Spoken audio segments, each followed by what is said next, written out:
श्रीमद् भगवत गीता न केवल धर्म का ज्ञान कराती है, बल्कि जीवन जीने का ढंग भी बताती है। महाभारत के युद्ध के पहले श्री कृष्ण और अर्जुन के बीच का संवाद मानव के लिए प्रेरणादायी है। गीता के उपदेशों का अनुसरण कर हम न केवल खुद का बल्कि समाज का भी भला कर सकते हैं।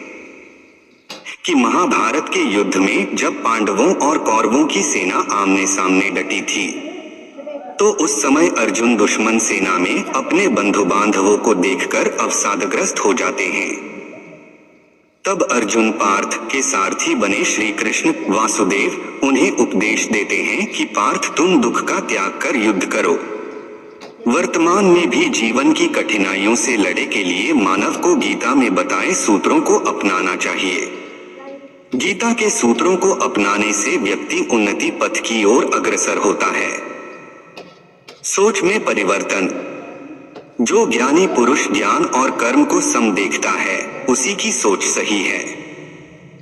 सही नजरिया रखने वाला व्यक्ति इच्छित फल की प्राप्ति कर लेता है। इसलिए व्यक्ति को ज्ञान और कर्म में समभाव बनाए रखना चाहिए। मन पर नियंत्रण जरूरी। मन बहुत चंचल होता है और वह सदा यहाँ से वहां भटकता रहता है। अशांत मन को योग और ध्यान का नियमित अभ्यास कर वश में किया जा सकता है। क्रोध पर काबू। गीता में लिखा है कि क्रोध भ्रम पैदा करता है और भ्रम से बुद्धि विचलित होती है।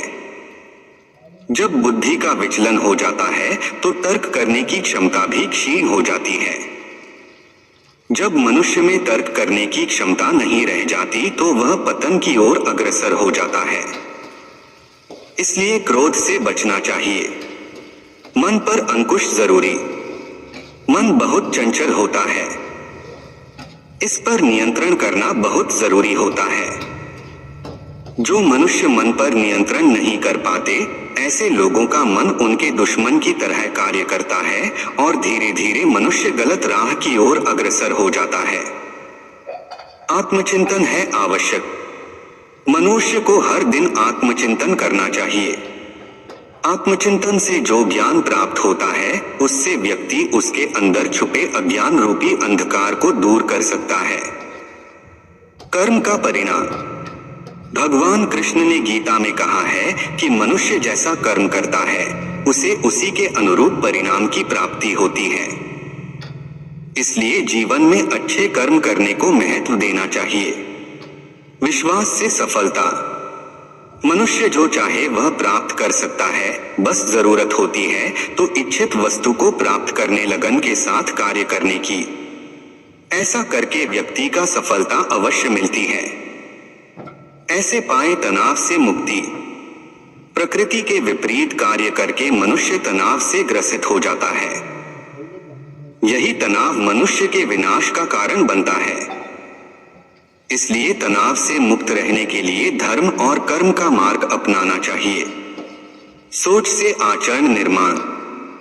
मनुष्य जिस तरह सोचता है, उसी तरह का आचरण करता है।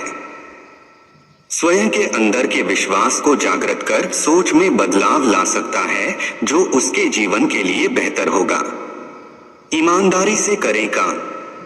बुद्धिमान व्यक्ति कर्म को प्रधान रखता है, वह उसके फल के बारे में कभी नहीं सोचता। किसी काम को करने का यही उत्तम और उचित साधन है। मेरे प्रिय भक्त, ऐसे और भी वीडियो को देखने के लिए चैनल को सब्सक्राइब एवं वीडियो को शेयर जरूर करें।